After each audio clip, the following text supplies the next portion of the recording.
I received a voice message from an anonymous viewer that wanted to know whether or not I'm on board the hashtag Bring Bernie Back train. Now, to give you some context, in the event Hillary Clinton steps down due to health issues or if she's sinking in the polls, there's kind of a movement going on to get Bernie to be the replacement.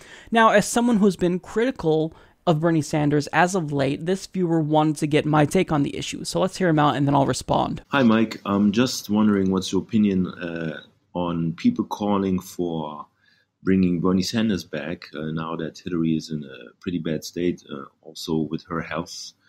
And I'm wondering how much credit he still deserves for anything he stood for in the past after he endorsed Hillary Clinton.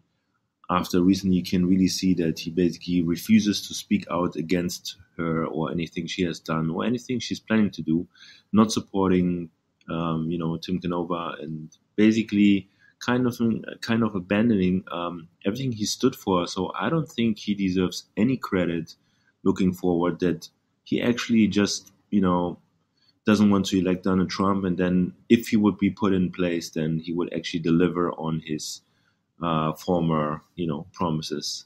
I think he lost all credibility because if you once basically cannot basically deliver on what you said, there's no reason and no trust to further believe you. That's what I think, and people should be judged on that.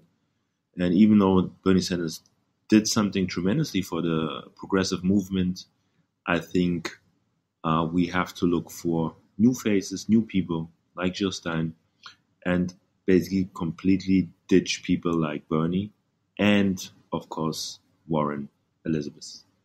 So thanks so much for the message. When it comes to the question of whether or not I'm on board the Bring Bernie Back train, absolutely.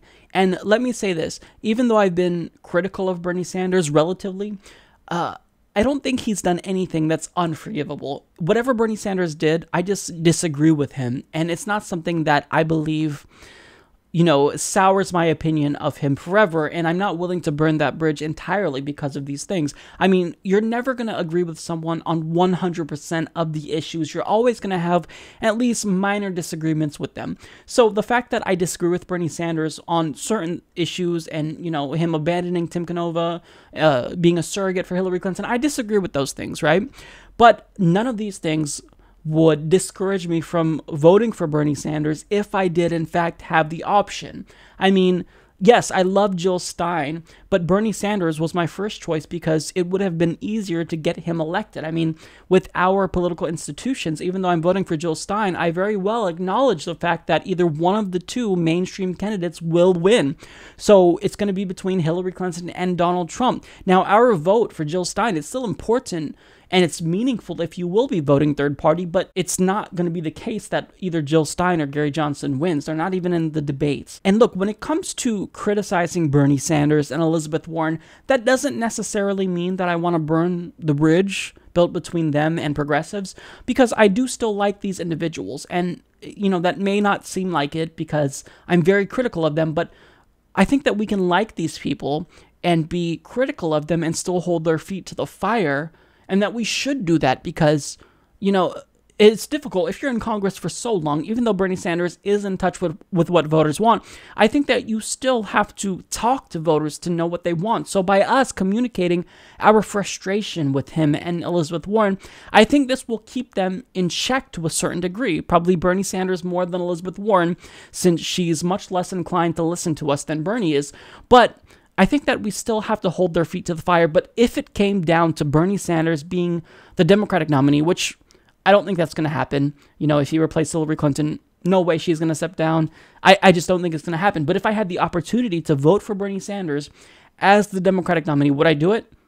Hell yes. I would vote for him with as much enthusiasm as ever because, after seeing these two corrupt individuals become the nominees of the two mainstream parties in the country, I'm really disappointed in the outcome. So I'm 1,000% on board the Bring Bernie Back train, And if you're not so much on board, if you're still skeptical, just ask yourself whether or not you really believe that he did anything that's unforgivable. I don't think he did. You may disagree, but that's just my take. Personally, I would absolutely support Bernie Sanders if he replaced Hillary Clinton, if, polls started to sink and she stepped down, whatever. I'd vote Bernie 100%.